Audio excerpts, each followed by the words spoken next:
NHL 하덴낮 이번 주에는 오타와, 뉴저지, 새너제이의 흐름 살펴보고요. 부진에 빠진 밴쿠버와 디트로이트를 점검해봅니다.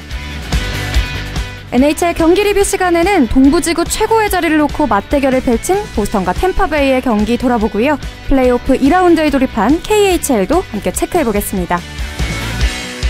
일본 원정에 떠난 안양 한라가 프리블레이즈에 승리하며 4년 연속 챔피언 결정전 진출을 확정지었습니다.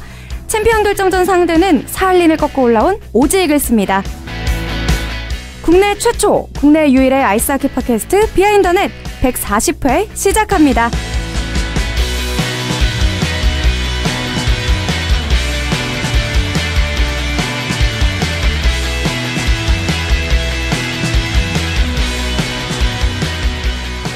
비하인더넷 140회 안녕하세요. 저는 김예슬입니다. 오늘도 박힘찬 PD 그리고 이현석 기자와 함께합니다. 안녕하세요. 네, 안녕하세요. 네, 일주일이 너무 빠르네요. 굉장히 금방금방 찾아뵙게 되는 것 같아요. 예, 저희가 지난주에 수요일 녹음이어서 오늘은 일주일도 안 됐어요. 네, 오늘은 월요일입니다. 네. 월요일 저녁에 녹음을 하고 있고요. 네, 요즘 약간 댓글 침체기인 것 같아요. 그러니까 원래 요 정도였는데 네. 이제 올림픽 특수가 있었죠. 네. 그렇게 하고 이제 노파심에 막 김태호 아나운서가 댓글도 달아주시고 했는데 전혀 걱정할 게 없는 상황이었고요. 잘 되고 있습니다. 네. 아마도 몇 주 전에 PD님께서 선물 바닥나고 있다고 해서 애청자분들께서 혹시라도 배려심에 일부러 적게 달고 계신 거라면 선물 또 저희 나문킴님께서 또 주셨잖아요. 아직 나문킴님은 아직 한국 들어오시기 전이어서 주실 예정이시고요. 없으면 제가 사비를 털어서라도 드릴 거니까 댓글 많이 좋은 댓글 많이 부탁드리겠습니다. 네, 걱정 마시고 달아주시면 감사하겠습니다. 그럼 오늘도 애청자분들께서 남겨주신 댓글 공유하면서 출발해 보겠습니다.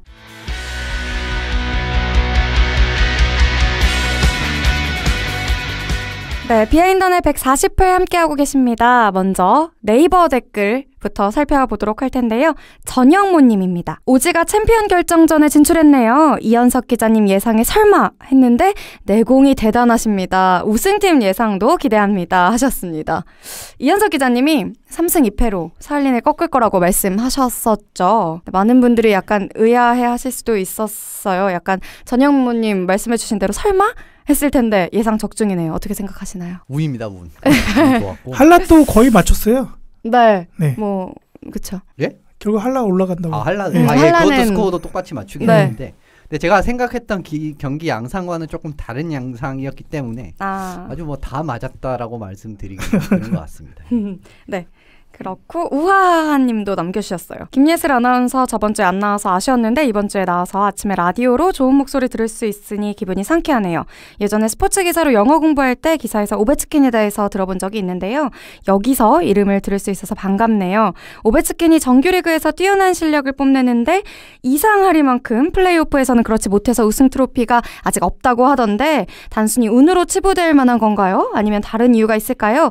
그리고 시드니 크로스비랑 라이벌로 꼽히고 있는데 기자님께서는 누가 더 뛰어나다고 생각하시는지 궁금합니다 하셨어요. 단순한 운이라고 치부되기는 사실 어렵다고 봐요. 지금 같은 경우에는 오베치킨 선수 같은 경우에는 사실 팀 전력이 그렇게 약했던 물론 약했던 적도 2000년대 중반에는 있었는데 이제 2010년대 들어오면서는 그렇게 약했던 적도 없고 사실 최근 2년 작년과 재작년 시즌에는 우승을 해도 전혀 이상할 게 없었을 정도의 전력이었거든요. 그런데 그걸 안 됐다는 거는 결국 오베치킨 선수가 이제 경기를 보시면 물론 굉장히 다이나믹한 플레이를 하고 그리고 골 득점하는 데는 사실 최고라고 봐도 무방할 정도로 리그 최고라고 봐도 무방할 정도로 대단한 모습을 보여주고는 있지만 그리고 이 선수가 바디 체킹도 막 열심히 해서 이제 수비적으로도 좀 뭔가 기여를 하는 것처럼 보이는데 사실 오베치킨 선수 같은 경우에는 이제 글라이드라고 하죠. 이제 스케이팅을 할 때 이제 열심히 이제 막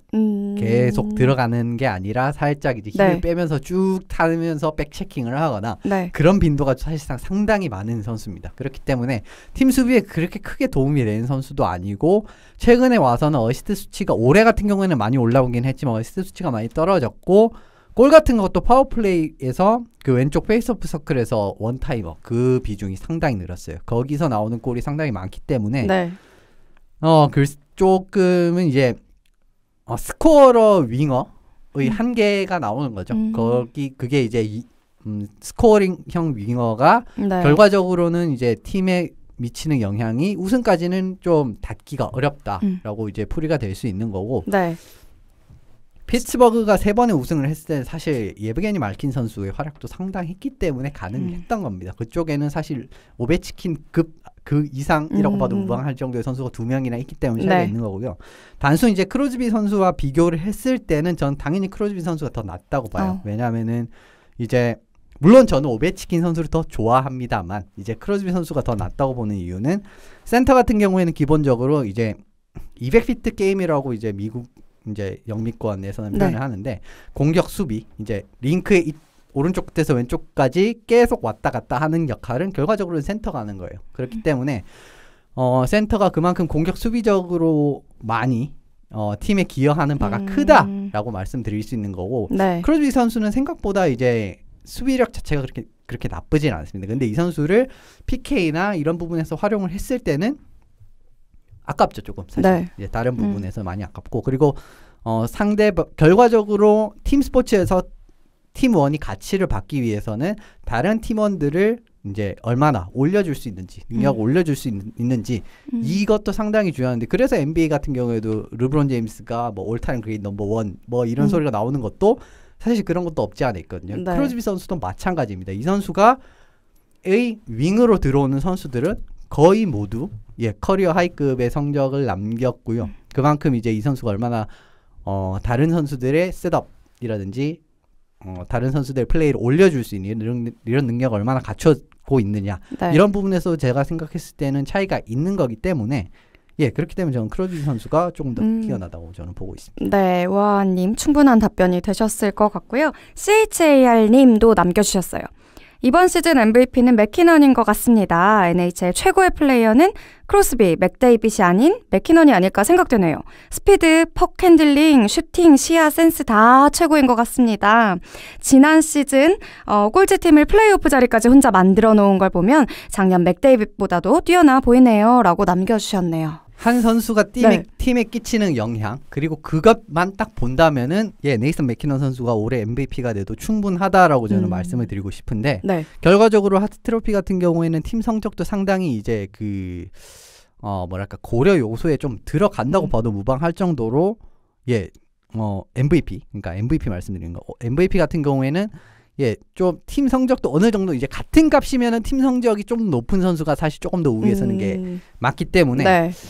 그럼 맥키넌 선수가 분명히 이제 지금 사실 흐름이면은 최다 포인트도 가능성은 있어요. 그런데 쿠체로프 선수가 이제 템파베이에서의 역할이나 그리고 템파베이가 거의 전체 1, 2위를 다투고 있는 이런 모습 그리고 예브게니 말킨 선수가 그렇게 피츠버그가 부상자에 시달리고 하는 와중에서도 이제 꾸준하게 활약을 하면서 네. 포인트도 맥키넌 선수와 동일하거든요. 89포인트로 동일해요. 그런 부분으로 볼 때는 사실 올해 MVP는 조금은 예측을 하기가 힘들 정도로 어렵게 가고 있긴 한데 네. 아직 10게임이나 남아있고 맥키넌 선수가 최근의 흐름이 굉장히 좋거든요. 그리고 와일드카드도 갈 확률이 좀 높아지는 것 같아요. 지금 경기력을 유지만 한다면요. 네. 그렇게 되면 사실 MVP도 충분히 가능성이 있다고 봅니다. 네. 다음은 팟빵 댓글로 넘어가 보도록 하겠습니다. 먼저 에스와이더맨님 139회에 5,000개씩 후원해 주셨네요. 항상 감사드리고요. 플라이카미님께서도 남겨주셨어요. 패럴림픽 파라아이스하키 결승전 직관하고 가는 길입니다. 연장전까지 가는 접전 끝에 미국이 캐나다를 이기고 금메달을 차지했네요. 캐나다는 남녀 아이스하키 그리고 파라아이스하키 모두 아쉽게 됐네요. 시상식 때 대한민국 대표팀 선수들이 동메달 받는 모습을 보니 마음이 찡했습니다. 장애를 극복하고 멋진 모습을 보여준 선수들을 보니 제 자신을 되돌아보게 되네요. 그리고 토요일에 안양알라가 프리블레이즈를 이기고 파이널에 올라갔네요. 결승 가고 싶지만 일 때문에 못 가게 됐는데 인터넷 중계로라도 응원해야겠습니다. 일본에서 고생 많았고 결승 상대는 오지가 되기를 내심 바라봅니다 하고 남겨주셨는데 그 바람대로 결승 상대로 오지가 올라왔네요. 이 이야기는 잠시 후에 아시아리그 이야기로 풀어보도록 하겠습니다. 다음은 태범킴님 매우 익숙한 닉네임이네요. 아주 장문의 댓글 남겨주셨어요. 안녕하세요. 당분간 종종 댓글로 녹음에 참여하려고 하는 김태범입니다. 이번 녹음 때는 소개할 댓글이 너무 없을 것 같아서 하나 늘려봅니다. 감사합니다. 네. 안양할라로서 1차전은 1년에 한 번 나올까 말까한 올 시즌 최악의 경기이자 그것도 홈에서 가득 메운 만원관중 앞에서 기록한 충격적인 완패였는데 1차전 완패 그리고 2차전 2피 중반까지 0대2로 끌려가는 등 완전 코너에 몰렸다가 그걸 극복하고 반전을 이뤄낸 시리즈 승리라서 더욱 의미가 있고 또 1, 2, 3차전 싹쓸이로 올라가는 것보다 오히려 결과적으로는 더 좋은 흐름을 맞이한 것 같습니다. 안양할라는 2, 3, 4차전을 통해 점진적으로 팀이 정상 궤도에 올라선 느낌이네요. 그리고 현석 기자님, 지지난 회에 3승 2패로 오지에그스 승리 예상해 주셨는데 축하드립니다. 대적중하셨네요. 이번 녹음 때 자랑 좀 하세요. 이럴 때 비행기 좀 타셔야죠. 라고 남겨주셨고요. 계속됩니다. 그나저나 5위 팀이 1위 팀을 꼭 꺾고 올라가다니 정규리그 때도 4전 4패였죠. 이런 결과로 스포츠의 매력을 또 한 번 느끼게 됩니다. 이번 세미파이널에서 사할린의 꼴리 운영을 보면 1차, 2차, 4차전에 안드레이 스텔마크 그리고 3차, 5차전에 얀 살리암누를 선발 출전시켰는데 결국 1승 1패에서 3차전 그리고 2승 2패에서 5차전 이 얀 살리암누가 제일 중요한 두 게임을 맡게 됐죠. 이게 힘찬 PD님 말씀대로 철저한 로테이션에 의한 순번이었을지는 잘 모르겠습니다만 사실 저는 3차전에서의 기용은 3일 연속 게임이었기에 어느 정도 로테이션에 대한 수긍이 가지만 2승 2패 5차전에서도 얀 살리암누를 또 낼 거라고는 예상 못했네요. 물론 사할린 팀 내의 결정은 존중하고 물론 또 꿀리짜 때문에 졌다는 얘기는 아니고요. 다만 우승을 노리는 팀 같은 경우 특히 플레이오프와 같은 단기전의 경우 팀 전력의 안정화를 위해서는 엇비슷한 꼴리 2명이 경쟁하는 것보다 확실한 주전 그리고 확실한 백업 체제로 가는 게 더 낫다는 제 개인적인 의견입니다. 올 시즌 안양할라나 오지에그스처럼요.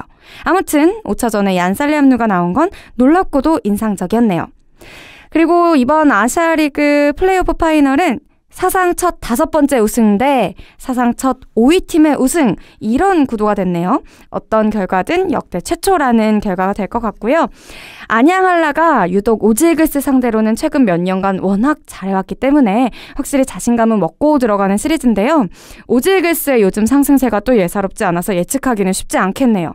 개인적인 예상은 안양할라는 1, 2차전 도마코마이 2연전에서 1승 이상을 할 수 있느냐가 관건일 것 같은데 도마코마이 2연전에서 1승이라도 하고 안양으로 넘어온다면 우승으로 가는 길에 8분 응선을 넘은 거라고 봅니다.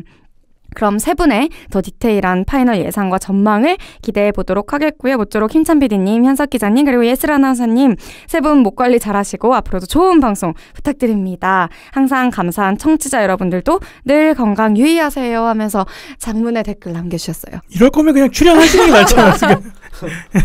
전화 연결을 하든가. 그러니까요. 네. 왜 이렇게 할 말 많아졌으면은 거의 한 코너 하시는 다음 주부터 오시는 거 아닌가요? 리뷰하시면 될 것 같은데. 네, 이렇게 또 분량을 차지해 주시네요. 같이 녹음하고 계신 것 같은 느낌인데요. 꼴리 기용에 대해서는 저도 약간 궁금하긴 합니다. 근데 뭐 정규 시즌 때도 마찬가지였고 네. 돌아가는 패턴을 보면은 거의 계약서에 그냥 이렇게 내기로 사인을 한 게 아닌가라는 생각이 들 정도. 그럴 수도 있겠네요. 라서요. 지고 난 다음 경기를 살리암누 꼴리가 나왔는데 사실 저도 5차전에서 나온 거는 약간은 이해하기 힘든 구석이 없지 않아 있었습니다. 사실 4차전 같은 경우에 진 것도 스텔마 꼴리가 못했다기보다는 사실 그 결승골 팁인 그거는 진짜 누구도 어쩔 수가 없는 실점이었거든요.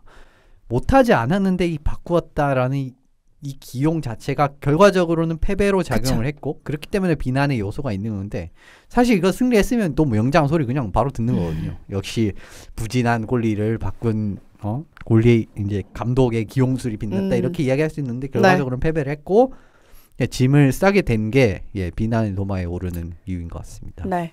다음 주에도 긴 댓글 기다려보도록 하겠습니다. 이렇게 쓰실 거면 그냥 전화 연결할게요. 네.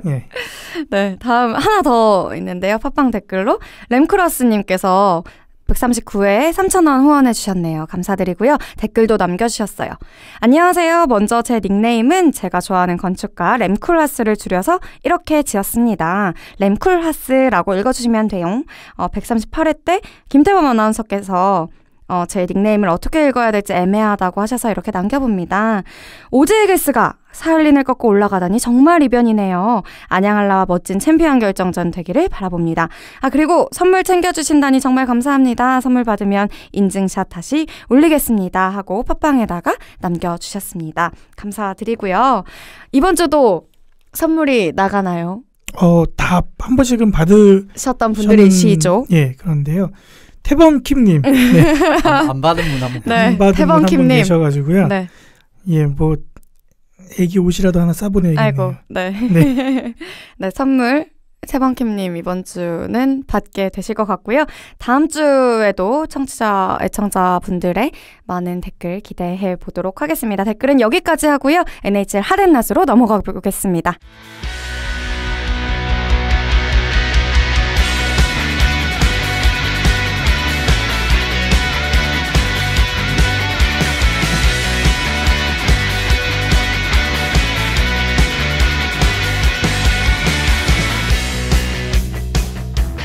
비하인드넷 140회 NHL 하덴낫 시간입니다. 오늘도 이현석 기자와 함께 해봅니다. 오늘 첫 번째 핫한 팀은요. 이현석 기자님의 최애 팀이네요. 오타와 세너터스입니다. 언제 했는지 기억이 안 나는데 네. 한 번 했던 것 같아요. 아무튼 네. 오랜만에 오타를 꼽아봤는데 시즌 후반기 들어서 이제 와서 이제 시즌 초반에 좋았던 모습이 나오면서 좀 승리를 쌓았습니다. 뭐 3월 초에 이제 베이거스한테 또 승리를 거둔 바가 있고 이후에 뭐 플로리다, 템파베이, 댈러스 뭐 이런 강호들 상대로도 승리를 거두면서 3연승을 했던 바도 있네요. 지난 경기에서 뭐 콜럼버스에게 지긴 했지만 2대1 석패였기 때문에 그렇게 나쁘지 않았고요. 또 3패를 거둔 적도 있습니다. 그런데 이 3패조차도 모두 한 점 차 승부였기 때문에 그동안 뭐 상대에 가리지 않고 약팀이든 강팀이든 꾸준하게 완패를 했었던 그런 뭐 안 좋은 모습에는 싹 벗어난, 어떻게 보면은 내년 시즌을 기다리는 지금 시점에서는 그래도 좀 수긍할 만한 경기력이 지금 와서 나오고 있다라는 부분은 좋은 것 같아요. 이제 뭐 트레이드, 좀 잘못된 트레이드로 이제 정말 욕을 많이 먹었던 매트 듀쉐인 선수도 팀에 완벽하게 적응을 하면서 이제 카일 터리스 선수보다 더 많은 포인트를 기록을 했더라고요. 어느덧. 그런 걸 보면은 지금 팀 공격의 중심으로 그리고 팀 시스템에서 서서히 적응을 하고 있는 모습이 나오고 있는 것 같고 듀쉐인 선수가 상승하면서 같은 라인을 구성하는 호프먼 선수까지 동반 상승을 거두는 좀 좋은 시너지가 나오고 있다고 할 수 있을 것 같습니다. 팀의 주장 에리크 카르손 선수도 최근 10경기에서 14포인트나 기록을 하고 있거든요. 이런 걸 보면은 오타와가 올해는 또 시즌 중반에 급격하게 무너지긴 했지만 그래도 내년 시즌은 어느 정도 좀 기대를 할 만한 시즌 후반기이지 않나 싶습니다. 네, 그런 의미에서 첫 번째 팀 오타와였고요. 두 번째 핫한 팀 뉴저지가 프로업 진입을 위해서 고군분투 중이라고 하는군요. 뉴저지도 지금 상당히 이제 분위기가 많이 올라온 상황이고 와일드카드 경쟁을 하고 있긴 하지만 서서히 지금 조금씩 굳히고 있는 형국으로 가고 있는 것 같아요. 플로리다가 명렬하게 지금 따라오고 있는 상황이긴 한데 플로리다와의 승점 차가 이제 조금씩 나고 있고 지금 뉴저지가 좋은 점이 뭐냐면은 내슈빌전을 시작으로 원정 6연전을 하고 있습니다. 그런데 내슈빌, 베이거스, LA를 모두 다 지금 잡아내면서 3연승을 거뒀다라는 부분에서 상당히 이제 값어치가 있지 않나라고 지금 생각을 하고요. 물론 경기 수에서 지금 플로리다가 아주 약간 여유가 있는 상황입니다. 그렇기 때문에 안심할 수는 없는 상황이긴 한데 지금의 기세를 유지하기만 한다고 해도 사실상 지금의 승점 차가 있기 때문에 플레이오프에 진출하는 데는 조금 더 뉴저지가 유리한 상황이지 않나 싶습니다. 마지막으로 핫한 팀은 퍼시픽 디비전의 세너제이 샥스였네요. 4연승으로 이제 퍼시픽 2위 싸움을 사실상 굳히는 이런 그림으로 나아가고 있어요. 에드먼튼전을 시작으로 캐나다 서부 원정 3연전을 떠났었는데 6점, 승점 6점 모두 승점을 챙기고 돌아온 데 성공을 했고요. 에반더 케인 선수의 영입은 저는 상당히 의문부호를 가졌습니다만 이 선수가 팀 공격에 굉장히 핵심적인 역할을 자리 잡으면서 거의 19분 이상의 아이스타임과 동시에 조 손튼 선수가 없는데도 불구하고 개인 통산 첫 헤트트릭을 세너제이에서 좀 기록을 하는 좀 재미있는 상황이 나왔고 9경기에서 포인트를 10개나 올리고 5골 5어시스트로 상당히 좋은 활약을 보이고 있습니다. 폴 마틴 선수 베테랑 수비수인데 이 선수를 마이너로 내리면서 사실 수비진이 그렇게 믿을 만한 선수가 많지 않음에도 불구하고 폴 마틴 선수를 마이너로 내린 부분은 조금은 이제 그렇게 세너제이가 네. 지금 여유가 있나라고 이제 반문을 하는 결정이 좀 있었는데 오히려 이 선수를 쓰지 않음에도 불구하고 수비가 더욱 안정되는 모습을 보이면서 실점 랭킹에도 지금 8위였던 걸로 기억을 해요. NHL 전체 8위면 상당히 상위권이라고 말씀드릴 네. 수가 있는데 이런 부분도 지금 세너제이가 왜 좋은 시즌을 보내고 있는지 이 이유가 중 하나이지 않나 싶습니다. 네, 세너제이 이야기였고요. 반면에 이번 주 부진의 흐름 겪고 있는 팀들도 살펴보겠습니다. 먼저 계속 좋지 않았다고요. 밴쿠버입니다. 밴쿠버 커넉스를 뽑아봤습니다. 시즌 첫 달은 사실 나쁘지 않았어요. 그런데 11월부터 급격하게 흐름이 처지기 시작하면서 올해도 좋은 시즌을 보내는데 실패를 했습니다. 특히 2월 들어서 부상자들이 정말 기하급수적으로 늘어나면서 흐름을 반전시킬 여지조차 지금 갖지 못한 상황이고요. 네. 이번 시즌 팀 공격의 중추적인 역할을 하던 브록 베서 선수 역시 3월 6일을 기점으로 큰 등 부상을 당하면서 시즌 아웃이 거의 확정된 상황입니다. 네. 베스터 선수가 이탈을 하고 난 이후에 이 팀이 5경기에서 3골밖에 넣지 못할 정도로 상당히 득점을 못하는 이런 문제에 빠져 있고요. 그 5경기에서 모두 패하면서 네. 좋은 흐름을 가져가지 못하고 있는 상황인데 사실 이번 시즌에서 이를 반등하기는 어려워 보여요. 네. 다만 이제 팀에는 정말 좋은 유망주들이 많습니다. 엘리아스 페테르손 선수라든지 요나탄 달랭 그리고 올리 유올레비 대처 뎀코, 니콜라이 골도빈, 콜 린드 뭐 지금 언급하기에도 계속 지금 이름이 나올 정도로 상당히 좋은 유망주들이 많기 때문에 네. 조금만 더 기다리시면 이제 밴쿠버 팬분들도 팀이 정말 잘 나가는 이런 모습을 보실 수 있을 것 같아요. 네, NHL 핫앤낫 마지막으로 점점 플레이오프권에서 멀어지고 있다는 디트로이트 레드윙스입니다. 진짜 이 팀은 밴쿠버와도 상반되죠. 이제 두 팀이 다 최근 흐름이 좋지는 않은데 사실 미래조차도 좀 기대하기가 힘든 팀이 이 팀이 아닌가 싶습니다. 플레이오프에 희망을 가질 때도 분명히 있었어요. 네.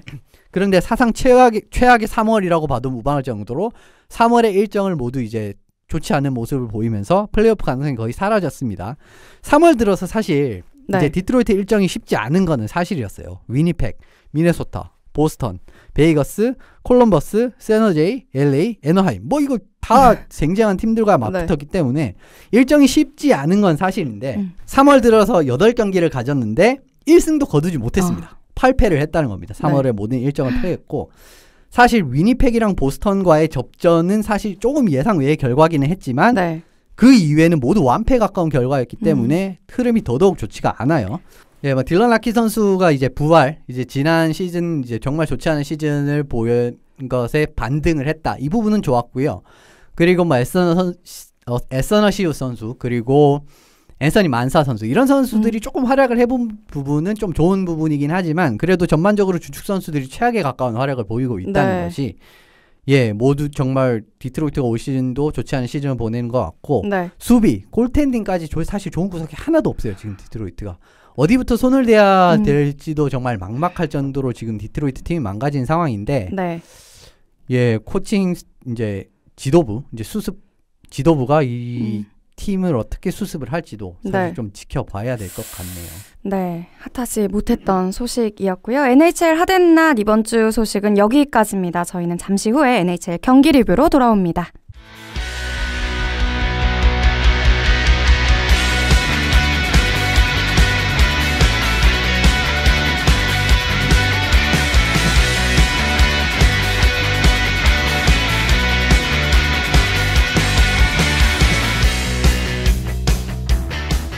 비하인드넷 140회 NHL 경기 리뷰 시간입니다. 지난 주말 동부지구 1, 2위 팀의 대결로 눈길을 끌었던 경기였죠. 보스턴과 템파베이의 맞대결 준비되셨다고요? 동부지구 1, 2위를 달리고 있는 팀의 직접 대결로 좀 상당한 관심을 모았던 경기였는데 양 팀이 최근 10경기에서 7승 이상을 거두고 있는 팀이었기 때문에 상당히 좋은 흐름을 가지고 있는 팀이었어요. 템파베이가 이 경기 1위를 승리를 하게 되면은 잔여 경기의 승패와 관계없이 플레이오프까지 확정을 짓는 경기였기 때문에 어떻게 보면 템파베이에게 조금 더 의미가 있는 경기이지 않았나 싶습니다.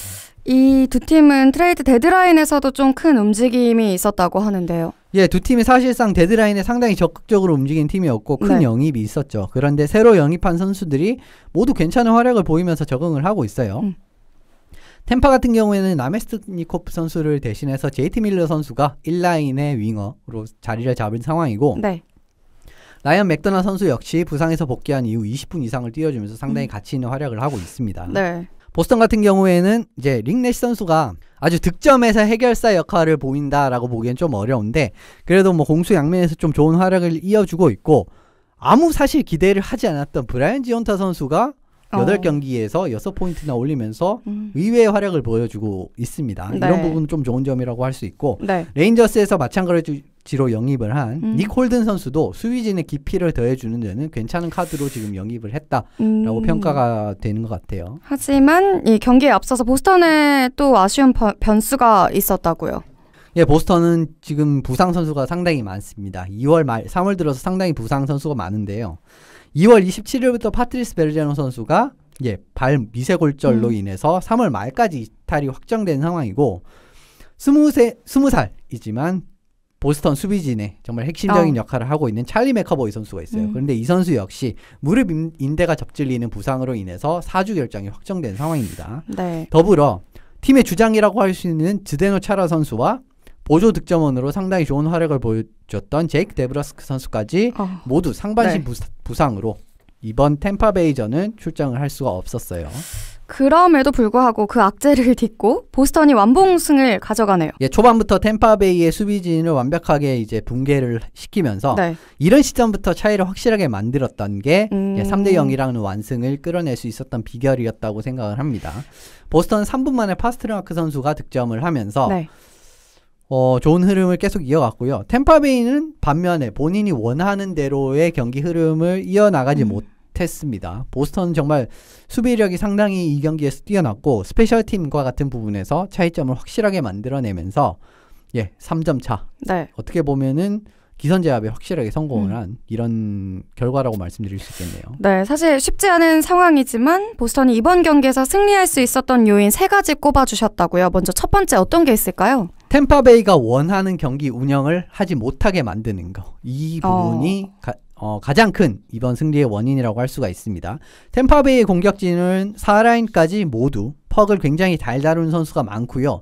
그리고 공격진에서도 과감하게 퍽을 이제 몰고 들어가서 네. 패싱 플레이를 공격 지역에서 이어나가는 것을 이제 두려워하지가 않는 팀이고 그 플레이를 곧잘하는 팀이에요. 근데 보스턴 선수들이 템파베이의 이러한 성향을 미리 파악을 해서 퍽을 가지고 진입한 선수들에 대한 압박을 통해서 템파베이가 원하는 리듬을 가져가지 못하게 하거나 아니면 파워플레이나 같은 상황, 네. 파워플레이 상황에서 혹시나 이제 패싱 셋업 플레이를 허용을 하게 되더라도 패스 동선이나 슈팅 동선 같은 부분을 아예 원초적으로 차단을 한다든가 아니면 이 부분을 스틱으로 잘 끊어내는 장면이 나오면서 템파베이 리듬을 계속 흔들면서 원하는 경기 운영을 하지 못하게 했습니다. 경기 내내 이런 모습이 정말 돋보였고요. 네. 그 결과 템파베이 이제 리그 최고의 공격을 가진 템파베이를 0점 묶었네요. 0점으로 묶어내는데 성공했죠. 네, 두 번째 또 다른 요인으로는 수비력 꼽아주셨어요. 보스턴은 사실 리그 최강의 공격을 가장 자랑하는 템파베이의 공격을 정말 철저하게 봉쇄를 하면서 3대0 리드를 아예 만회할 기회조차 주지를 않았어요. 이 부분이 정말 잘 나왔던 이제 부분이 뭐냐면은 네. 경기가 35분 이상이 흐른 시점에서도 템파베이가 9개의 슈팅 밖에 기록을 하지 못할 정도로 완벽하게 아예 공격을 진행을 하게 못하게 막은 거죠. 이제 템파베이가 공격 지역에서의 흐름을 아예 가져가지 못하게 했던 부분, 네. 이게 가능했던 수비력 이런 네. 부분이 정말 3대0 완승 두 번째 요인 수비력을 꼽을 수 있을 것 같아요. 네, 마지막으로 이 완벽한 수비가 뒷받침된다면 이제 공격 남았겠어요. 공격 부분에서도 깔끔함이 돋보였던 부분이 뭐냐면은 상대방의 지역에 진입을 했을 때는 빠르게 슛으로 연결을 하는 이런 운영이 좀 이번 경기에서 많이 시조를 봤다고 저는 생각을 합니다. 보스턴이 템파베이 지역에 진입을 하면은 템파베이처럼 셋업 플레이를 많이 신경을 쓰는 게 아니라 물론 뭐 할 수 있을 때는 하지만 아주 크게 그쪽에 비중을 두기보다는 적극적인 침투를 이용을 해서 슛을 빠르게 연결하는데 를 1차적인 목표로 뒀던 것 같습니다. 네. 파워플레이에서도 심지어 이러한 경향이 좀 유지가 됐고요. 슈팅 레인이 열리면 그냥 바로 슈팅을 가져가는 부분도 이런 부분을 설명해주는 요소가 요소 중 하나이지 않나 싶습니다. 그리고 정말 경기에 승부처가 됐었던 두 번째 네. 골, 세 번째 골을 상당히 유사한 방법으로 득점을 했었어요. 포인트 슛에 이은 리바운드 슛으로 두 골이 나왔는데 거의 두 골이 유사한 그림에서 나왔었습니다. 이런 부분에서도 네. 파워플레이를 깔끔하게 풀어나갔다라는 부분 역시 빠르게 슛을 연결하는 이 네. 기본 공격 기조에서 크게 벗어나지 않았기 때문에 예, 이것을 세 번째 요인으로 선정을 해봤어요. 네, 결국 그래서 템파베이는 참 힘든 경기였겠어요. 사실 지금 템파베이가 최근에 흐름이 좋지 않았기 때문에 그런 흐름이 그대로 이어나갔던 경기라고 네. 할 수가 있었는데 1차적으로 가장 안 됐던 부분은 자신의 지역을 빠져나간 조차 애를 먹었다는 점입니다.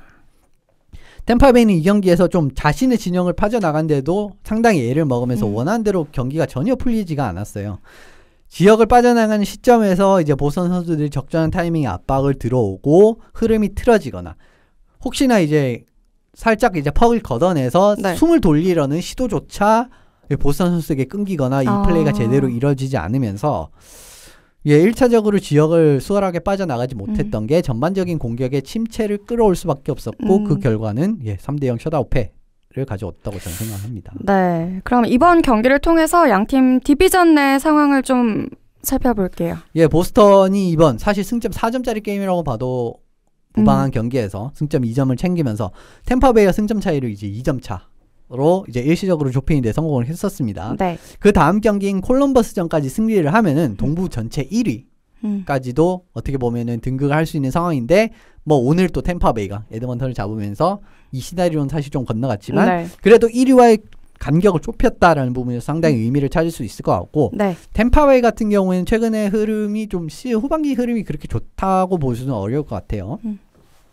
몬트리올전에서도 상당히 고전을 했고요. 오타와전에서는 시즌 최악의 모습이라고 봐도 무방할 정도로 대패를 했고 보스턴에게도 완패를 당하면서 후반기 흐름이 좋지만은 않은데 그래도 오늘 에드먼턴전에서 네. 3대1로 승리를 하긴 했습니다만 이 경기도 사실 그렇게 깔끔하다라고 보기엔 좀 힘들었거든요. 그렇기 때문에 빠르게 지금 10경기 가까이 남았는데 네. 조금 더 이제 컨디션을 올려야 지금 플레이오프에서 고전을 하지 않지 않나 싶습니다. 네, 지금까지 지난 주말에 있었던 보스턴과 템파베이의 경기 살펴봤고요. 이번 주 주목할 만한 경기 살펴보겠습니다.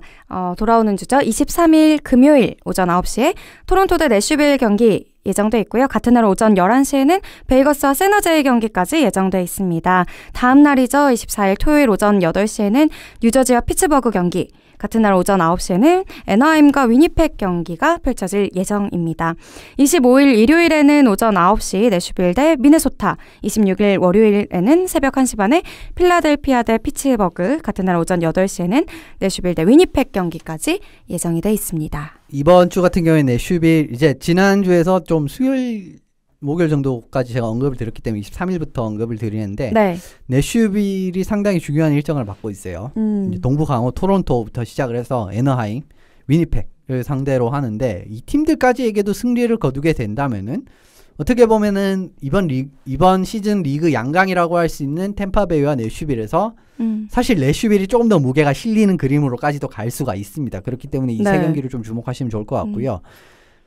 필라델피아 피츠버그, 필라델피아가 오늘 워싱턴에게 대승을 거뒀기 때문에 또 여기도 알 수 없이 순위권 싸움이 흘러가고 있거든요. 혹시나 피츠버그가 필라델피아를 상대로 또 이제 패하게 된다면 최근의 성적은 제가 알기로는 피츠버그가 이긴 걸로 알고 있습니다. 네. 그런데 혹시나 이 경기에서 이제 필라델피아가 승리를 하게 된다면 필라델피아가 또 순위를 올릴 수 있는 또 기회가 주어질 수가 있게 되고 피츠버그도 이번 주는 좀 뉴저지 어떻게 보면 같은 디비전 상대 그리고 순위 싸움을 하고 있는 팀들 뉴저지와 필라델피아를 만나기 때문에 네. 상당히 중요한 일전을 이제 앞두고 있다라고 말씀을 드릴 수 있을 것 같아요. 네, 경기 결과에 따라서 다음 주에도 저희 NHL 경기 리뷰 가지고 돌아오겠고요. KHL 플레이오프 소식으로 넘어가겠습니다.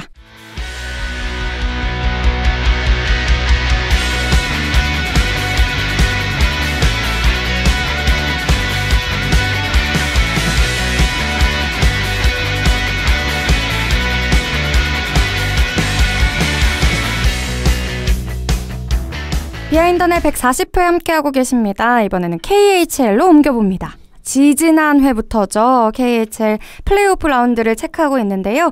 어느덧 2라운드에 접어든 KHL이고요. 각 시리즈별로 좀 살펴보도록 하겠습니다. 우선 서부부터 살펴보죠. 서부 1위 스카와 4위 로코모티브의 시리즈입니다. 2차전까지 펼쳐졌는데요. 1승씩 나눠 가졌네요. 네, 1차전 같은 경우에는 경기 50초 만에 터진 바딤 시파초프 선수의 결승골로 어떻게 보면 조금 수월하게 가져갔다라고 할 수가 있는 1차전이었고 로코모티브 같은 경우에도 아주 좋은 경기력을 펼치긴 했는데 네. 미코 코스키네 선수의 벽을 넘지 못하면서 1차전을 내줬다라고 할 수 있습니다. 최종 스코어는 4대 0이었고요. 2차전 같은 경우는 사실 조금 다른 양상이 펼쳐졌어요. 2차전도 사실 거의 비슷했습니다. 초반은. 네. 시파초프 선수가 1차전과 완전히 똑같은 위치에서의 슛으로 골을 터뜨리면서 분위기를 잡는가 했는데 네. 1차전 3피리어드에 구원으로 나왔던 알렉산드르 수드니친 골리가 있는데 이 골리가 시파초프 선수에게 내준 2차전은 첫 실점 이후에 모든 퍽을 막아내는 데 성공을 하면서 정말 대단한 어떻게 보면은 2대1 승리를 얻게 됐어요. 파워플레이 이제 로코모티브 같은 경우에는 파워플레이의 득점 그리고 페이스오프 이후에 루브스킨 선수가 정말 깔끔한 슬랩샷 이 슛은 KHL 레벨에서는 어느 골리도 막지 못할 것 같은 정도의 깔끔한 슈팅을 터뜨려서 결승골로 이어졌기 때문에 네. 시리즈의 균형이 맞춰지는 어떻게 보면은 좀 예상하기 힘든 결과가 이쪽에서 나왔다고 말씀을 드릴 수가 있을 것 같습니다. 네. 스카 같은 경우에는 우려대로 좀 우려한 대로의 모습이 나온 부분이 안 좋았던 것 같아요. 네. 2라운드까지 압도적인 모습이 전혀 나오지 않고 있습니다. 1라운드에서 고전했던 그 모습이 나오고 있고요. 네.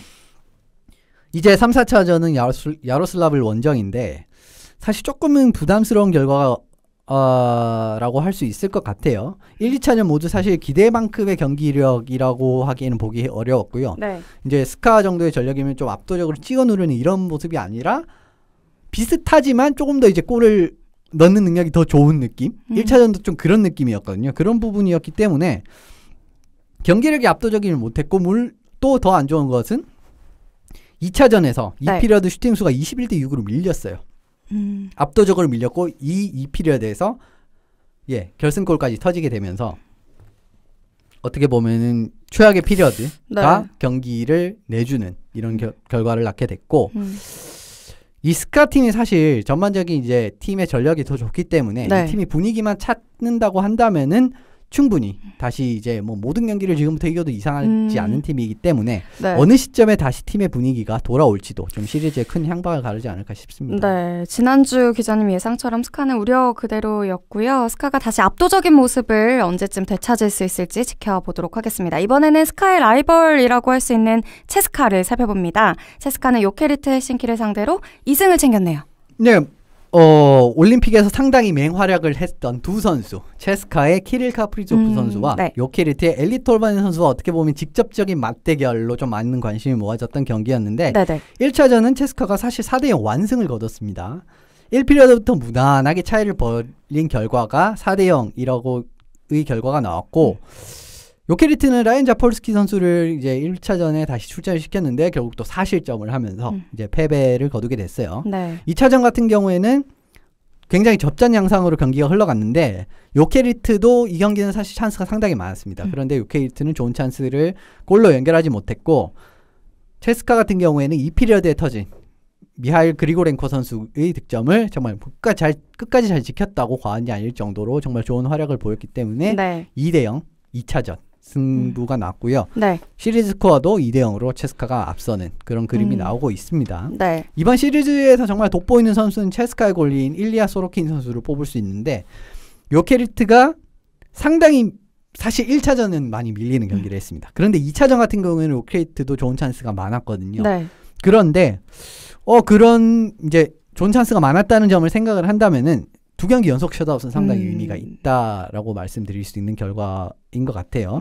그리고 상대방 같은 경우에는 이와 완전히 다른 흐름이 나오고 있는데 넘버원 골자라고 할 수 있는 라이언 자폴스키 선수가 1차전에서 또다시 무너지는 결과가 나왔고 2차전에 오히려 카리 라메 선수가 조금 더 나은 모습을 보여줬거든요. 앞으로도 라메 선수가 나올 가능성이 조금 더 크다고 저는 생각을 하는데 넘버원 골리를 가지고 있음에도 불구하고 플레이오프에서 두 경기 연속으로 지금 1라운드도 1차전에서 크게 무너졌고 2라운드도 1차전에서 이렇게 크게 무너진 모습을 보여주고 게다가 자폴스키 선수가 이번 미국 국가대표에서의 모습도 그다지 좋지 않았다라는 걸 감안을 하면은 좀 요케리트 입장에서는 좀 머리가 아픈 지금 상황이지 않나 싶습니다. 서부지구 살펴봤고요. 이번엔 동부지구로 넘어가겠습니다. 먼저 살펴볼 시리즈는요. 아크바르스 카잔과 메탈루르크와의 시리즈인데요. 여기도 1승 1패네요. 예, 여기도 정말 치열한 승부가 나오고 있었고 동부 이 시리즈 1차전이 상당히 재밌는 경기였는데 네. 아크바르스가 골을 넣으면 메탈루르크가 따라잡는 양상으로 경기가 계속 진행이 됐었습니다. 네. 아크바르스가 사실 첫 리바운드 골을 2골을 연속으로 몰아 넣으면서 정말 기분 좋은 출발을 했어요. 네. 그런데 메탈루르크가 실점 직후에 바로 한 골을 따라 붙고 이 피리어드 중반에 동점을 만드는 데까지 성공을 하면서 경기를 따라 붙었습니다. 하지만 3피리어드 초반에도 아크바르스가 아테 오타마 선수의 골을 이제 정말 잡으면서 3대2로 앞서가긴 했지만 메탈루르크도 정말 오스카르 오살라 선수, 이 선수 두 선수, 핀란드 선수가 각 팀에 이제 세 번째 골을 넣으면서 정말 오살라 선수는 어시스트를 했었어요. 네네. 정말 대단한 퍼 컨트롤로 동점에 큰 어시스트를 하면서 세 번째 골을 각 팀의 핀란드 선수가 굉장히 크게 역할을 해서 만든 골이 있었고요. 승부를 마무리 지은 선수는 보이텍 볼스키 선수였습니다. 이번 올림픽에서 캐나다 국가대표팀으로 상당히 활약을 한 선수였는데 모지야킨 선수의 패스를 그대로 받으면서 결승골을 넣은 장면이 상당히 인상적이었고 네. 이래서 중요한 첫 경기를 메탈루르크가 잡아서 여기도 좀 이제 아크바르스가 그렇게 쉽지는 않겠다라고 생각을 했었는데 2차전 같은 경우는 좀 정반대의 양상이 나왔어요. 아크바르스가 바실리 코셰치킨 선수의 약점을 정말 쉽게 공략을 해내면서 앞서 나갔는데 메탈루르크가 크리스리 선수가 한 점을 만회하긴 했습니다. 그래도 이제 2분도 안 되면서 다시 복귀한 선수, 이 선수를 2번 정도 방송에서 다룬 적이 있는데 다니스 자리포프 선수가 골을 포함해서 4번째 골도 어시스트까지를 연결하면서 중요할 때 2포인트 활약을 해주면서 4대1로 리드를 벌렸고 이대로 메탈루르크를 찍어 누르는 데 성공을 했습니다. 두 번째 아크바르스가 코셰치킨의 약점을 굉장히 수월하게 공략을 했었어요. 코셰치킨 선수 약점이라고 하면은 파이볼과 좌우의 움직임에서 나오는 조금 약점이 있습니다. 그런데 이 약점을 굉장히 수월하게 공략을 하면서 득점을 해내는데 반면 메탈루르크 같은 경우에는 아크바르스에 꼴린 가리포프 선수의 약점을 전혀 공략하지 못하는 장면이 나오면서 2차전에서 한 골밖에 득점을 하지 못했던 부분이 시리즈가 1대1로 맞선 가장 큰 이유가 아닌가 싶습니다. 이러한 경향이 계속 이어지게 된다면은 물론 원정 2경기를 아크바르스가 앞두고 있지만 그래도 아크바르스가 조금 더 수월하게 시리즈를 이끌어갈 가능성이 저는 있다고 봐요. 네, 마지막으로 살펴볼 시리즈는요. 동부지구 살라바트 울라이프파와 트락토르 첼라빈스크입니다. 이 시리즈도 아직은 팽팽하게 1승 1패를 기록 중이네요. 네, 동부에 사실 4경기가 다 재밌었는데 여기는 정말 조금 다른 의미로 재밌은 경기가 아니었나 싶습니다. 정말 타이트한 경기였다고 말씀을 드릴 수 있을 것 같고요. 트락토르가 1차전 같은 경우에는 경기 시작 정말 손쉬운 골로 리드를 잡았어요. 사실 이 골 같은 경우에 스크리빈스 선수, 벤 스크리빈스 선수의 실수가 가장 크게 작용했던 골이었습니다. 그런데 이 피리어드 시작하자마자 또 트락토르가 파워플레이에서 골을 터뜨리면서 2대1 신승을 거뒀다라고 할 수가 있습니다. 살라바트는 이제 주보프 선수가 한 골을 만회하는데 그쳤지만 마지막까지 파벨 프란초즈 선수, 체코 국가대표 골리를 맡았던 선수죠. 이 선수를 뚫어내지 못하면서 홈에서 첫 경기를 패하고 말았고요. 2차전 같은 경우에는 살라바트의 1라인이 첫 시프트에서 프란초즈 선수를 공략하는 데 성공을 하면서 정말 좋은 출발을 했어요. 그리고 하지만 이제 트락토르 같은 경우에도 2피리어드 중반과 3피리어드 초반에 제추라, 크라브초프 선수에게 연속골을 허용하면서 다시 리드를 내주면서 살라바트 팬분들이 좀 두근두근한 이런 장면이 있었습니다. 그런데 이번 경기에서는 프란초즈 선수가 치명적인 실수를 범하면서 동점골을 허용을 했고요. 연장에서 마카로프 선수가 승부를 마무리 짓는 골을 터뜨리면서 시리즈를 동률로 만드는 데 성공했네요. 이 경기에서 또 재미있었던 점이 뭐냐면은 캐나다 주전골리였던 벤 스크리븐스 선수가 이제 살라바트의 골리로 나왔고 체코의 주전이었던 파벨 프란초즈 선수가 트락토르의 주전골리로 골리 매치업이 상당히 또 재밌었던 경기였어요. 근데 왜 이게 재밌었냐면은 이 두 선수가 치명적인 실수를 범한 쪽이 경기를 다 졌습니다. 1차전 같은 경우는 스크리븐스 선수가 치명적인 실수를 한번 범했는데 졌고요. 2차전 같은 경우에 프란초즈 선수가 실수를 범했는데 이게 또 패배로 연결이 되면서 정말 골리 싸움이 좀 팽팽하게 연결되는 시리즈가 아닌가 싶고 눈에 띄는 선수가 한 명 있었는데 그 선수는 트락토르의 비탈리 그라브초프 선수입니다. 올해 NHL 드래프트 참가 자격이 있는 선수고 네. 사실 이 선수가 35경기 뛰면서 정규 시즌에서는 7포인트밖에 올리지 못했던 선수예요. 그런데 플레이오프 7경기에서 6골 1어시스트 그리고 이 2차전에서 두 번째 골은 정말 하이라이트 릴 대단한 하이라이트 오래 골로 봐도 손색이 없을 정도로 대단한 골이었거든요. 네. 정말 팀에 이끄는 스타가 되고 있는데 와. 사실 이 선수가 올해 드래프트 같은 경우에는 1라운드 후반이나 2라운드 초반 정도의 지명이 될 가능성이 유력합니다. 그런데 이번 플레이오프에서 오히려 엘리 톨바넨이나 뭐 키릴 카플조프 선수 네. 부럽지 않는 활약을 해주고 있어요. 이런 걸 보면은 이 선수가 이번 플레이오프의 활약으로 인해서 유망주 랭킹이나 유망주 드래프트 랭킹이 얼마나 오를지 좀 지켜보시는 것도 네. 어떻게 보면은 재미가 있지 않나 있겠네요. 싶습니다. 네. KHL 2라운드 각 시리즈별로 중간 점검 해봤고요. 다음 시간에도 이현석 기자와 함께 계속해서 흐름 따라가 보도록 하겠습니다. 이제 아시아 리그로 넘어가 봅니다.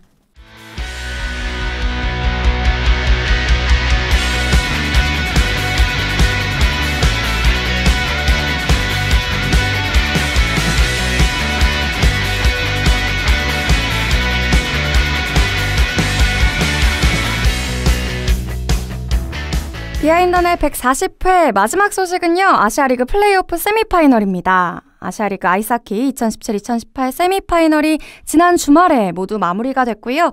주말 이틀 동안 하치노에에서는 1경기 그리고 도마코마이에서는 2경기가 있었습니다. 시간 순서대로 살펴보도록 하겠습니다.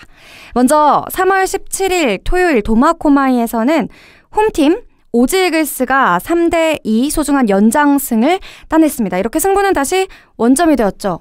이현석 그렇습니다. 기자님의 시나리오대로 가는 방향이네요. 예, 연장 승부까지 갔었죠. 네. 좀 오지가 앞서가면 사일린이 쫓아가고 뭐 오지가 앞서가면 사일린이 쫓아가고 예, 그런 패턴이었고 결국에는 연장까지 갔는데 네. 연장 시작하고 얼마 안 된 것 같았어요. 쿠지슈에이가 결승골을 성공시키면서 네. 오지가 한숨 돌리는 상황이 나왔고요. 슈팅수도 27대 27 똑같았었고요. 네.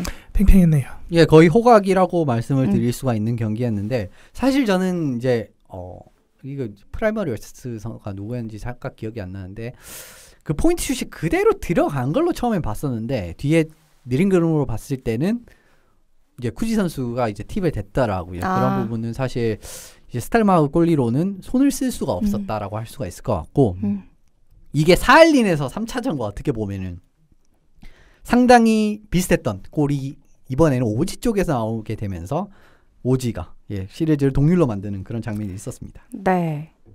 그리고 같은 날이죠. 3월 17일에 하치노에에서는 도호쿠 프리블레이즈 대 안양한라의 경기가 있었는데요. 안양한라가 3대1로 승리하며 세미파이널을 끝냅니다. 예. 슈팅수는 28대 30으로 한라가 조금 더 앞섰고요. 네. 파워플레이 찬스가 프리블레이즈 쪽에서 오히려 많이 있었는데 여기서 성공을 못 시켰던 게 조금 아쉬운 점이 있었고 네. 한라는 4년 연속 챔피언 결정전에 진출을 했네요. 네. 이날 뭐 좀 골들 첫 번째 두 번째 골 보면은 네. 이렇게 막 슈팅 멋있게 빵빵 때려서 넣은 게 아니라 어느 정도 개인 능력이 기반이 되면서 거의 퍽이 골대를 비집고 들어가는 예, 프리블레이즈 만의 골도 비슷했고요. 네. 네, 그런 상황들이 좀 많이 노출이 됐었죠. 예, 뭐 그것도 능력이라면 능력이기 때문에 뭐 어쨌든 결과적으로 팀이 승리를 하는데 또 일조를 했기 때문에 의미가 있다고 보고 프리블레이즈 입장에서 이게 경기가 초반에 굉장히 크게 뒤틀릴 수 있는 장면이 있었는데 그거는 프리블레이즈의 5대3 파워플레이가 있었습니다. 초반에 이제 페널티가 있었고 두 번째는 그 5대4 상황에서 퍽을 걷어내는 과정에서 알렉스 플란트 선수가 정말 어떻게 보면은 무슨 생각으로 이런 플레이를 했는지는 모르겠지만 생각 없이 한 거겠죠. 자기 자신의 진영에서 퍽을 슬랩샷으로 걷어냈는데 상대방 이제 원래 보통 같은 경우에는 퍽을 이제 좀 보드 쪽에서 걷어내는 과정에서 딜레이드 게임이 나오는 이제 그런 상황이 많잖아요. 네. 그런데 슬랩샷으로 걷어냈는데 그게 그냥 그대로 상대방 이 유리를 넘어가면서 페널티가 선언이 되는 어떻게 보면 좀 어처구니 없는 페널티가 선언이 됐죠. 이런 페널티는 사실 당연서는 안 되는 거고 네. 이 페널티로 5대3 파워플레이를 맞게 됐습니다. 그런데 이 파워플레이 상대방의 파워플레이 찬스를 잘 막아낸 부분에서 어떻게 보면은 한라 선수들이 조금씩 정신을 차리지 않았나라고 저는 생각을 해요. 어떻게 보면 이게 승부를 좀 바꿀 수 있는 계기가 되지 계기가 됐었던 장면이었던 것 같고요. 네.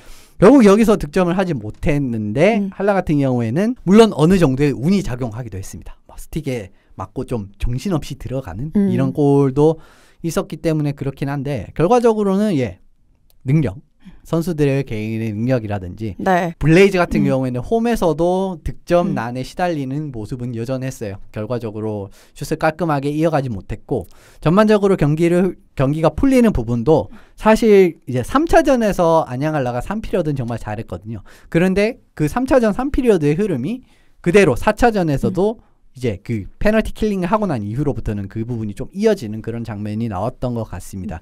그게 결과적으로는 이제 3골을 넣는데 크게 일조를 했던 것 같고요. 뭐 한라는 이 덕분에 챔피언 결정전에 4년 연속 그렇습니다. 진출하게 됐네요. 네. 그리고 그 다음 날이죠. 3월 18일 일요일에 다시 도마코마이로 넘어가서요. 전날의 기사를 모아서 오지에글스가 2대1 접전 끝에 승리를 가져가면서 기다리고 있던 안양한라를 만나게 됐습니다. 뭐 슈팅수는 24대 36으로 사할린이 크게 앞섰긴 했는데 네. 대부분의 슈팅은 이제 3피리어드 때 압도적으로 사할린이 때려냈었기 때문에 슈팅수는 뭐 크게 의미가 없을 것 같고요. 스코어만 봐도 거의 박빙이었다라고 보시면 될 것 같고 이날도 쿠지슈에이가 결승골을 터뜨리면서 이틀 연속 골을 올렸고 스테반 바이유도 연속으로 포인트를 올려주면서 꾸준한 모습을 보여줬네요. 그 말씀하신 대로 3피리어드에 슈팅 많은 이 부분을 생각을 한다면은 그렇고 오지 같은 경우에는 이제 이 2골차 리드를 지키는 게임 흐름으로 3피리어드를 임했기 때문에 슈팅수의 차이를 그렇게 의미를 두시지 않으셔도 되는 부분입니다. 그래도 오지 같은 경우가 상당히 끈기 있는 모습이 이번 플레이오프 내내 나오고 있는 부분이 상당히 좋은 결과가 나오는 원인이 아닌가 싶습니다. 사실 나리사와 골리도 이제 시리즈 물론 뭐 무너진 게임도 있었지만 이긴 경기에서는 본인의 존재감을 충분하게 과시를 하고 좋은 모습을 보여주지 않았나라고 생각을 하고 오지 같은 경우에는 3라인이 어떻게 보면 스코어링 라인으로 할 수가 있는데 어떻게 보면은 가장 중요하다고 할 수 있는 4차전, 5차전 같은 경우에는 베테랑인 쿠지 그리고 2라인이죠. 그러니까 베테랑 라인과 그다음에 1라인인 스테판 베이유 이런 선수들의 득점이 집중이 되면서 2대1 신승을 거두면서 파이널로 진출을 하는 어떻게 보면 쾌거를 이루고 하게 됐네요. 네. 이렇게 지난 주말 열렸던 세미파이널 리뷰였습니다. 그럼 이번 주 토요일부터 시작되는 챔피언 결정전은 안양한라와 오지에글스가 맞붙게 됐는데요. 어떻게 보시는지 한번 천천히 살펴보도록 하겠습니다. 먼저 토요일부터 해서 이제 일본 원정을 또 한 번 가게 됐어요. 안양한라는. 그래서 도마코마이에서 먼저 2연전을 치르고 그리고 나서 다음 주 목요일에 안양에서 또 맞대결 3번의 경기가 준비되어 있는데 5판 3선제고요. 가장 깔끔한 거는 도마코마이에서 2번 이기고 목요일 날 끝내면 1차전, 그게 가장 좋은 건데 근데 또 이게 흥행이나 뭔가 스토리를 생각을 해보면은 토요일 날 끝내는 게 가장 좋거든요. 그렇죠. 사람도 많이 올 테고. 3월 31일 그러면 한 반을 지고 와야 되는데 또 어느 정도 한 번 지면 또 걷잡을 수가 그렇죠. 또 변수가 많아지니까요. 한 번 지면은 그래서 조금 복잡한 상황이긴 하죠. 그래서 오지이글스는 지금 홈에서 2주 연속 경기를 치러내다 보니까 또 흐름도 좋고요. 하다 보니까 좀 어느 정도 뭐 좀 상승 분위기로서는 오지이글스가 더 앞선 부분들이 있고요. 안양한라 같은 경우에는 조금 힘든 일정이 돼버렸어요. 어떻게 하다 보니까. 그래서 일본 원정을 2주 연속 나가게 되는 스케줄이 돼버렸는데 잘 채비를 하고 준비를 해야겠죠. 일단 안양한라 같은 경우에는 통산 5번째 챔피언에 도전하는 거고요. 4연속 챔피언에 도전하는 상황입니다. 오지이글스 같은 경우에는 13, 14 시즌 이후 5시즌 만에 챔결에 진출하게 됐네요. 각 팀의 승리 포인트 정도 간단히 짚어보도록 하겠습니다. 먼저 안양한라입니다. 안양한라 같은 경우에는 경기력의 빈틈을 극복을 하는 게 가장 큰 과제입니다. 2라운드에서 사실 한라의 경기력이 올림픽에서 선전을 했기 때문에 많이 기대치가 올라가 있는 상황이었는데 그 기대치를 충족할 만한 경기였냐라고 물어보면 그렇지는 않았습니다. 냉정하게 말씀드리면 그렇지 않았고 상당한 전력의 우위를 가졌음에도 불구하고 일정한 경기력은 전혀 과시하지 못했어요.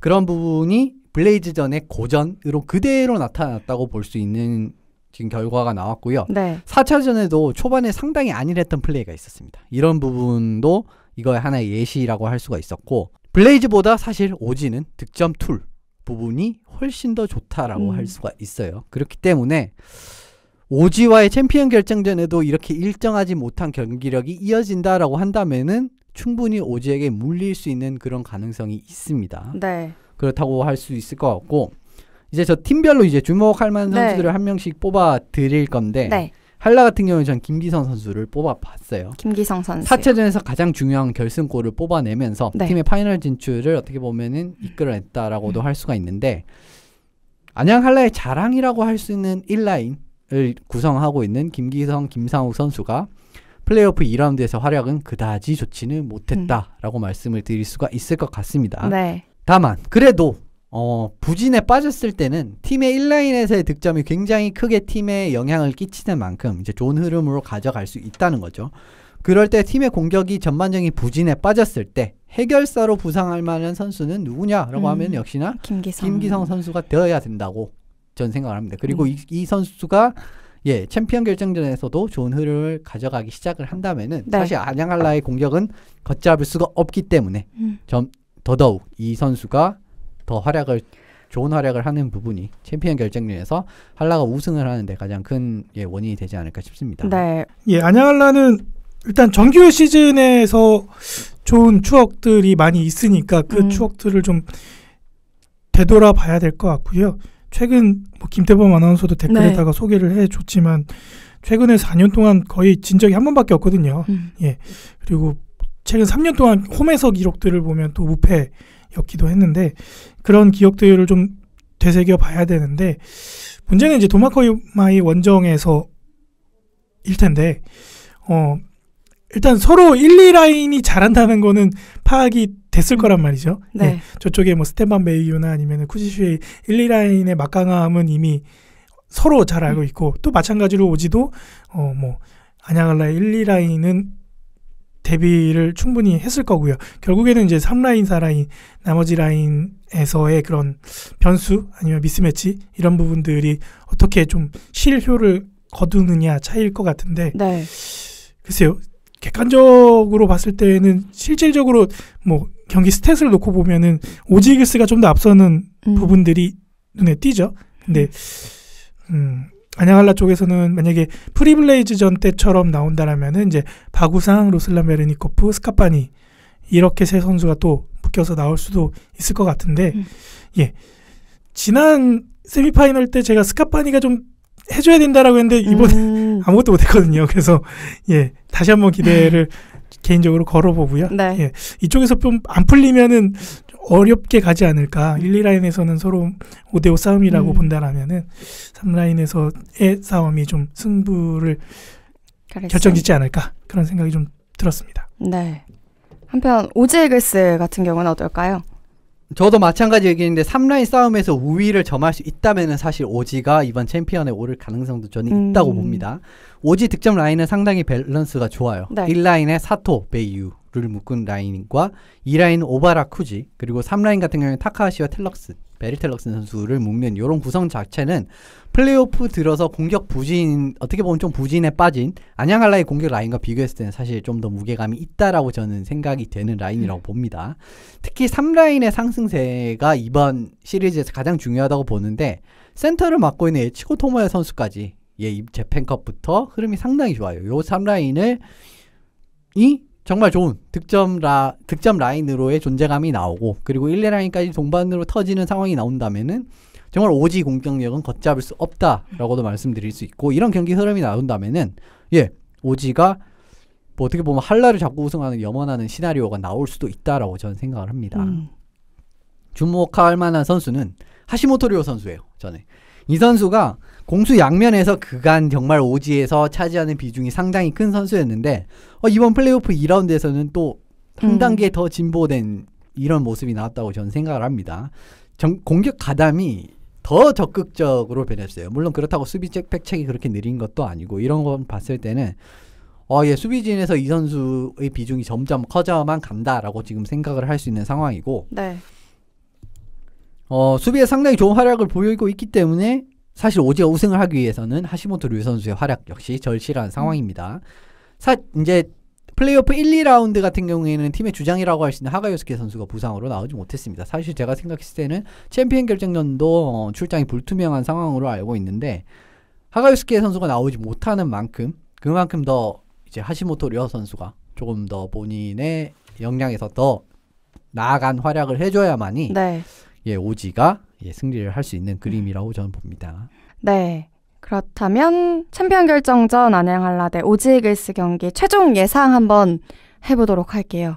저는 일단 두 가지 시나리오를 말씀을 드릴 텐데 네. 한라가 우승하는 시나리오는 3대1입니다. 1차전이나 2차전에서 한 차례 승리를 거둔 이후에 홈에서 2승으로 마무리를 지으는 시나리오가 사실 한라가 우승을 하기 위해 가장 잘 나오게 되는 시나리오가 아닐까 싶습니다. 네.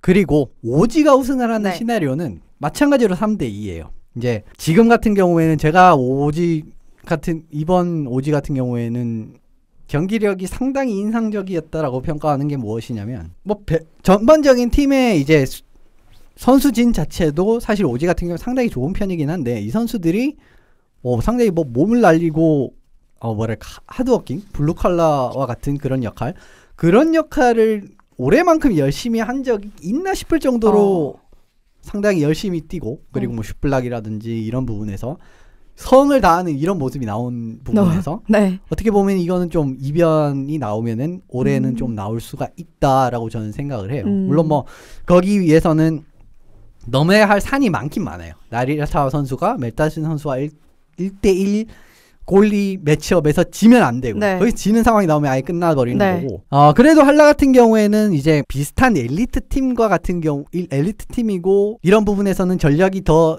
좋은 쪽이 이기기 때문에 그 부분을 살린다면은 한라가 3대1의 승리가 나올 수도 있다고 봅니다만 저는 사실 2라운드에서의 안양한라의 경기력이 정말 저는 좀 마음에 걸려요. 계속 이제 2라운드의 첫 두 경기의 양상이 나왔다면은 첫 두 경기 양상이 오지 상대로 나왔다면 제 생각에는 정말 대패를 했을 것 같거든요. 그 두 경기에서. 그렇다면은 또 시리즈가 정말 알 수 없게 흘러갈 수도 있는 겁니다. 그렇기 때문에 일정한 경기력, 그러니까 3차전 3피리어드 이후의 경기력, 요 경기력이 유지가 된다. 이 경기력을 오지전에서 살릴 수 있다라고 하면 저는 3대1 승리가 나올 수 있다고 보고요. 이게 아니다.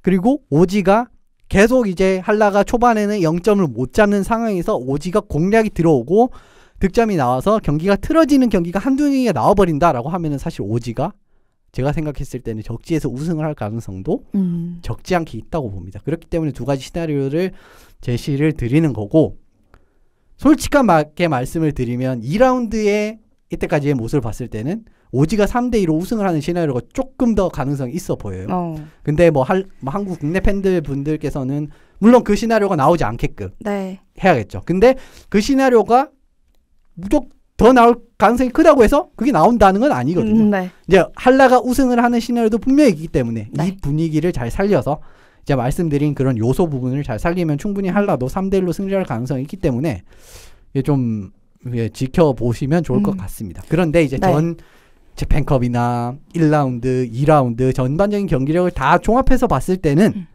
저는 올해 오지가 좀 2를 낼 가능성이 충분하다고 저는 보거든요. 4인전도 마찬가지 결과가 나왔고요. 네. 한편 피디님 생각은 어떠신가요? 예, 비슷한 생각인데요. 네. 한라가 우승을 하는 그림은 앞서 말씀드린 것처럼 3승 1패로 토요일날 많은 팬분들 앞에서 좋은 그림을 만들어내는 게 굉장히 가장 이상적인 그림이지 않을까라는 생각이 들고요. 반면에 일요일까지 경기가 가서 마지막 경기에서 패하고 우승을 내준다 이러면 예전에 푸불한테 그 3대0 시리즈 수입당한 것보다 더 큰 데미지가 올 수도 있겠다라는 생각이 드네요. 지금 말씀 들어보니까. 그래서 그런 일은 일어나서는 안 될 것 같은데 비슷한 패턴이 나올 것 같고요. 오지 이글스가 항상 준우승할 때 그 첫 경기 이기고 나머지 3경기 내리지는 이런 패턴으로 가야 되는데, 이런 패턴이 가능하기 위해서는 2차전이 저는 개인적으로 굉장히 중요할 거라고 보고요. 1차전은 힘든 거는 어쩔 수 없다고 보고요. 네. 예, 원정이기도 하고 또 네. 지금 오지글스의 흐름이 너무 좋으니까 1차전은 좀 밀린다고 봤을 때 2차전에서 박빙의 승부로 가면 또 안 될 것 같고요. 네. 압도적인 경기력으로 예, 어느 정도 스코어 차도 있으면서 2차전을 승리로 가져온다면은 예, 오지글스의 흐름을 단번에 끊어낼 수 있는 팀 분위기를 깰 수 있는 계기가 될 거고 그렇게 또 이제 안양으로 넘어와서 예, 경기를 이어가면은 충분히 예, 안양알라 입장에서는 예, 우승으로 가는 앞서 김태범 아나운서가 댓글로 남겨줬던 네. 8분 응선을 듬는 네. 예, 그런 시나리오로 갈 수 있을 것 같고요. 예, 첫 경기를 이기면 더더욱 좋겠지만 네. 예, 그렇지 않다라고 보면은 예, 일단은 이번 도마코마이 원정에서의 핵심은 지금 오지글스의 팀 분위기를 어떻게 깨부술 수 있는가, 네. 흐름을 어떻게 끊어낼 수 있는가에 초점을 두는 게 맞는 것 같습니다. 네, 챔피언 결정전 안양에서의 기쁜 소식 기다려보겠고요. 아마도 31일 토요일이 굉장히 중요한 토요일이 되지 않을까 싶네요. 저희는 다음 주에 월요일 정도죠. 3월 24일, 25일 토요일, 일요일 2경기 2차전이 끝난 상황에서 그 정도의 소식 가지고 월요일에 여러분을 찾아뵙게 될 것 같습니다. 비하인드는 140회 벌써 마칠 시간이 됐습니다. 2018년 평창 동계 패럴림픽 아이스하키 이탈리아를 꺾고 너무 값진 동메달 따냈죠. 링크 중앙에 펼쳐진 태극기와 또 선수들 모습이 계속 기억에 남는 것 같습니다. 평창올림픽 그리고 패럴림픽 선수, 코칭 스태프들 모두 고생 많으셨고요. 감사합니다. 더불어 함께 응원하시느라 고생하셨던 저희 비하인더넷 애청자분들도 너무 감사드리고 고생 많으셨습니다. 방송 듣기, 경기 영상 등 보다 자세한 정보는요. 온더스포츠 홈페이지 온더스포츠.tv, 페이스북 온더스포츠, 유튜브 온더스포츠, 팟빵, 아이튠즈, 네이버 스포츠 라디오, 그리고 네이버 TV, 온더스포츠를 통해 확인하실 수 있습니다. 지금까지 박힘찬 PD, 이현석 기자, 그리고 저는 김예슬이었습니다. 감사합니다.